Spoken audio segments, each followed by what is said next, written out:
있겠다라는 생각을 하면서 딱 그 세 번째 정도는 나오겠다. 나머지도 나올지 안 나올지 모르겠는데 했는데 이제 결과지가 바로 뜨더라고요. 그래서 이게 딱 보였는데 제가 이걸 슬쩍 보고서는 아, 세 번째, 네 번째, 다섯 번째가 저하가 나왔구나. 나머진 정상이구나라고 생각을 했는데 알고 보니까 마지막에 했던 검사 말고는 다 문제가 있게 나왔어요.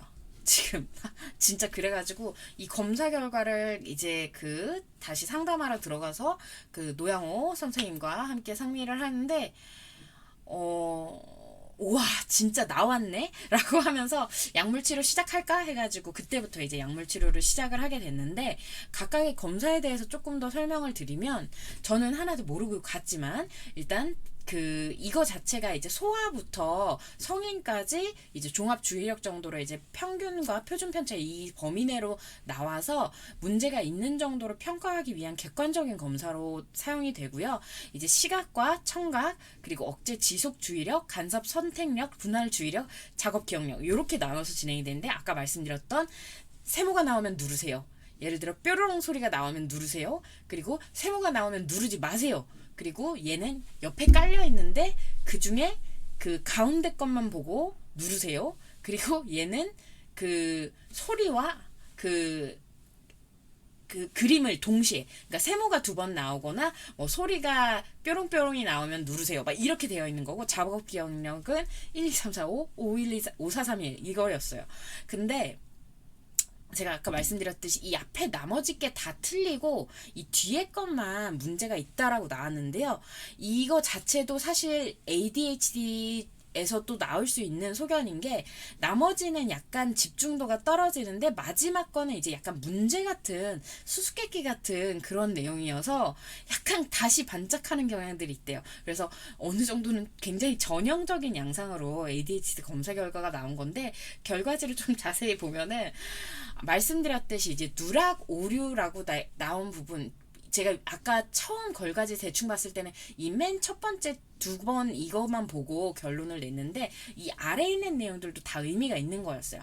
자, 누락 오류라는 건 이제 반응을 안 한 경우, 오경보는 잘못 반응을 한 경우 이렇게 된 건데 지금 보시면 단순히 내가 오류가 있었냐 없었냐로 그래서 사실 저는 그 뾰롱뾰롱 그리고 그 눈으로 하는 것만 딱 했을 때까지는 틀린 게 없으니까 내가 정상이 나올 거라고 생각했거든요. 근데 틀린 거는 없다고 하더라도 문제는 이 뒤에 정반응 시간이 얼마나 걸리는지 그리고 그러니까 잘 제대로 반응한 데까지 시간이 얼마나 걸리는지 그리고 평소에 그 내가 그 반응하는 그 초반과 끝까지 반응하는 속도가 동일한지 그러니까 표준 편차라는 게 내가 처음에는 빠르게 하다가 나중에 느리게 하면 이것도 문제 있다는 거예요. 점점 내가 검사 시간이 길어지면서 점점 집중력이 떨어지고 있다 이 얘기인 거예요. 그래서 이런 소견까지 꼼꼼하게 보는 정말 미친 검사고 그리고 이제 그 아까 말씀드렸듯이 어째 지속은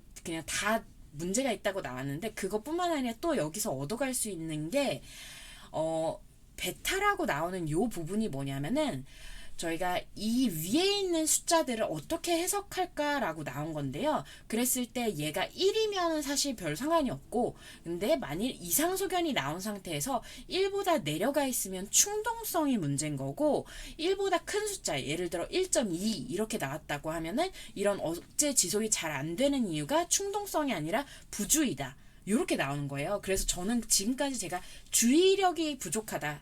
이 문제가 주라고 생각을 했는데 이 검사를 받고 나서야 깨달은 거죠.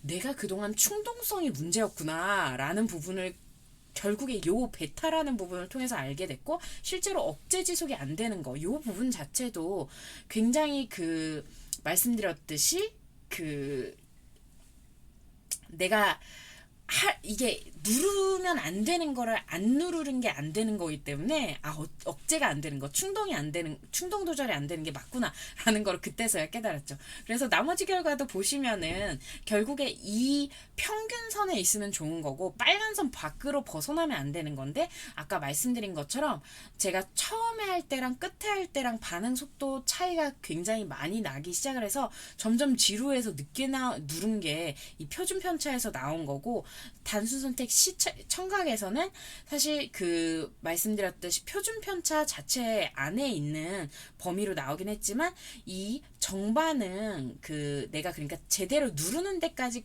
걸리는 시간 자체가 느려진 거예요. 다 좀 지루해서 반응 속도가 많이 느려진 게 청각까지 유지가 되고 있습니다. 그러다가 이제 억제 지속 주의력 검사 요 부분에서 이제 대박이 난 건데요.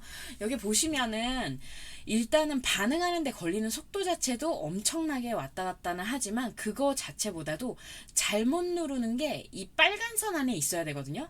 이 빨간 선 안에 있어야 되는데 여기 요 사이가 아니라 이 위에 엄청나게 나와 있어요. 이게 그래프로도 따로 있는데 오경보 오류가 여긴 2SD가 아니라 1.6 SD 커브 위로 나와 있습니다. 심지어 요거는 초반에 많이 틀렸나 뒤에 많이 틀렸나 이것도 있거든요. 검사 전반 후반 해서 점점 집중력이 떨어지면서 이게 또 틀리기 시작하는지 이건데 저는 처음부터 끝까지 고르게 잘못 눌렀어요. 누르면 안 되는 자극에 대해서는 진짜 반복적으로 계속 누르게 되는 충동성 조절의 문제가 있더라고요. 그리고 그 간섭 선택 주의력 검사 역시도 이게 잘못된 거 누른 경우가 많고 분할 주의력 검사는 잘못된 것도 누르고 반응 속도도 왔다 갔다 하고 그러다가 마지막으로 그 말씀드렸듯이 순서대로 누르는 거 정방향, 역방향 이런 거 다 정상이고요. 그리고 평균치보다도 잘 나온 거 역방향 공간 능력 이렇게 나왔습니다. 그래서 이런 결과들 때문에 이제 약물 치료를 좀 해보는 게 좋겠다라고 이제 얘기를 좀 해주셨고 실제로 이 약물 치료를 들어가면서 이제 고민을 또 했던 부분들이 과연 이제 내가 이제 머리가 좋은 ADHD 이런 부분 얘기하잖아요. 성인 ADHD인 사람들이 주로 머리가 좋다 막 이런 얘기들이 있는데 일단 그거는 아니라고 하고요. 결국 ADHD가 있는 사람들이 그냥 겹쳐 있는 경우가 있는 거죠. 머리가 좋은 사람 있고 머리가 나쁜 사람 있고 ADHD 있는 사람 있고 아닌 사람 있는데 그냥 그게 겹쳐 있었을 뿐이고 실제로는 이런 ADHD를 치료를 받았으면 훨씬 더 퍼포먼스가 더 좋았을 것이다 라고 얘기를 해줬고 저는 사실 진짜 지금도 좀 힘든 부분이 꽤 있거든요. 그냥 진짜 남들이 생각하기에 당연한 일들을 사실 잘 못해요. 대중교통 타는 거 저한테 정말 어려워요. 대중교통을 갈아타는 거가 어려워요. 갈아타는 것도 어렵고요. 제때 내리는 것도 어렵고 그래서 카카오 맵에 그 승하차 알림이 없었으면 저는 지금까지도 최소한 대중교통으로 50% 이상은 잘못 갈아탔을 거고 실제로 약속한 것도 잘 까먹고 그리고 진짜 어느새 저 심지어는 진짜 생명에 지장이 갈 수도 있는 일들도 자주는 아닌데 종종 있는데 예를 들어 가스레인지 끄는 거 까먹고 잔다든지 아침에 일어나 보니까 약불로 계속 틀어와 있었다든지 이런 것도 저는 계속 있어요. 사실 이게 그래서 노력의 문제. 내가 뭔가 내가 진짜 그동안 신경을 안 써서 내가 아니면은 이거에 관심이 없어서 기억을 못하고 제대로 못 챙기나 했는데 그게 아니었던 거죠. 그래서 사실 그 ADHD 검사 결과가 나오고서 그 노양호 씨가 그 노양호 선생님이 저한테 되게 그동안 힘들게 살아왔겠구나 라고 얘기를 해줬는데 진짜 저도 와, 그동안 사실 주변에서도 되게 말 많이 했거든요. 여기 제가 적은 것처럼 제가 그 수능이나 이런 그 모의고사 이런 건 잘 보고 또 수능 잘 보고 뭐 국시도 잘 본 편이고 막 이런 건 있는데 상대적으로 내신이라고 하죠. 그거는 좀 못하는 편이었어요. 그래가지고 진짜 다행히 정시가 그래도 메인이 될 수 있는 세대여서 뭐 의사도 되고 이랬지만 주변에서는 이제 모의고사는 잘 보는데 내신 잘 못하니까 어느 정도 그냥 못한다가 아니라 제가 정신여고 나왔는데 그 모의고사는 1, 2, 3등 거의 했었고 근데 그 내신은 거의 한 100등? 50등에서 100등 사이였어요. 그러니까 그 사람들이 이제 머리 좋은 티 내려고 내신 안 하냐 뭐 이런 얘기도 좀 있고 그리고 대학교 가서도 계속 제가 막 휴대폰 같은 거 막 그냥 잃어버리고 심지어 돈도 그냥 막 바닥에 떨구고 가고 이어폰 같은 거 제가 그 연결된 거 까먹고 그냥 이어폰 질질질질 끌고 다니거든요. 그런 거 가지고 4차원 컨셉 하려고 하냐는 얘기도 되게 많이 들었었거든요. 그래서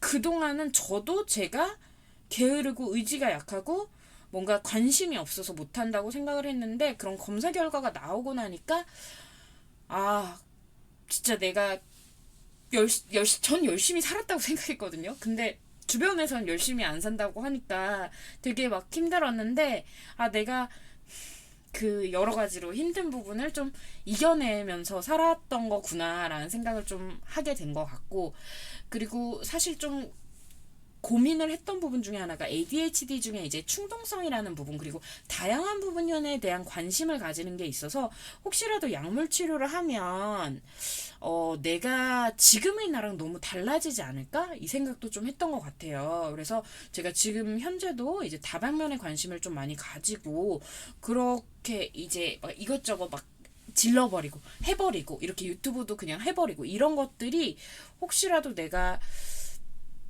그 ADHD 치료를 받으면 없어지는 거 아닌가라는 생각을 좀 했었는데 막상 지금 치료를 하고 있는 중에도 봤을 때 결국에는 사실 뭐 더 똑똑해진다 이거는 아닌 것 같고 다른 사람이 되지도 않아요. 왜냐면은 제가 그 워낙에 그 범위를 벗어난 사람이었기 때문에 그러니까 정상 범위를 벗어난 사람이었기 때문에 약물 치료를 하는데도 불구하고 여전히 말씀드렸듯이 대중교통 타는 거 여전히 어렵고요. 정신머리가 없는 경우도 꽤 많고 그래서 약간 덜 불편하게 하는 정도였겠구나라는 생각은 하고 근데 앞서 말씀드린 것처럼 ADHD를 진단을 받고 또 치료를 받는 과정이 있었다고 하면은 나 자체가 문제가 엄청나게 있는 사람 그러니까 내가 의지가 약해서 내가 노력을 잘 못해서 문제가 됐다라기보다도 이게 병이고 치료를 할 수 있고 도움을 받을 수 있었던 부분이 있다는 걸 알 수 있어서 좋았을 것 같아요. 특히 저는 그 방정리 제대로 못하고 대중교통 못하는 일이 있을 때마다 굉장히 자기 학대를 많이 했거든요. 자학. 이게 뭐 실제로 그었다 막 이런 얘기는 아니고 그러니까 내가 왜 이 정도도 못하지? 성인이 돼가지고 성인이 돼서 어떻게 대중교통을 잘못 타? 이러면서 굉장히 스스로에게 실패의 경험을 막 쌓아주고 스스로 좌절을 하게 더 만들었던 부분이 있어서 지금 혹시 ADHD 관련해서 검사를 한번 받아볼까? 아니면 내가 이런 증상이 있는데 그리고 그게 어렸을 때부터 있었는데 라고 생각이 되시면은 저는 말씀드린 것처럼 멀쩡해지진 않아요. 걱정 마세요. 정상 범위까지는 못 갑니다. 그리고 이게 막 상당히 막 흥분해서 막 이렇게 막 밟고 막 이랬던 것들이 조금 오히려 차분해져요. 약간은. 그래 봐야 그 한계가 있습니다. 그래서 걱정하지 마시고 그리고 말씀드린 것처럼 저처럼 이게 단순히 진단과 치료뿐만 아니라 과거에 힘들었던 내 삶 그리고 그 이해받지 못했던 내 삶 왜냐면 그 정도를 왜 못해 이 정도는 기본이잖아 라는 얘기를 굉장히 많이 들었거든요. 근데 제가 안 되는 걸 어떡해요. 그동안 안 되는데 저도 계속 스스로 막 진짜 노력이 부족해 왜 그래 멍청이 이러면서 살았는데 지금은 ADHD 치료를 받으면서 열심히 살고 있습니다. 그래서 검사를 받을까 말까 고민하시는 분들이 있다면 저는 한번 검사를 받아보시길 권해드리고요. 앞에서 말씀드렸지만 저는 검사를 받는데 가장 큰 결심을 하게 됐던 거는 그 종합주의력 검사의 CAT 자체는 비급여지만 ADHD 약물 치료는 급여라는 거, 건강보험 지원을 받을 수 있다는 거 꼭 알고 가셨으면 좋겠습니다. 그래서 저는 사실 지금은 이제 상담도 같이 받고 있긴 한데요. ADHD 그리고 다시 강조드리지만 종합주의력 검사에 안 나와도 ADHD일 수 있어요. 충분히. 그래서 근데도 그래도 저처럼 이렇게 객관적으로 증명을 받고 나면 좀 더 뭔가 맞구나 힘들었구나 라는 생각을 좀 할 수 있어서 받아보시면 좋을 것 같고요. 그리고 약물 치료도 이제 계속 하고 있으니까 그리고 사실 전 나중에 이제 정신 분석도 받고 있어서 그거에 대한 후기도 다음에 한번 업로드를 해보도록 하겠습니다. 그래서 말씀드린 것처럼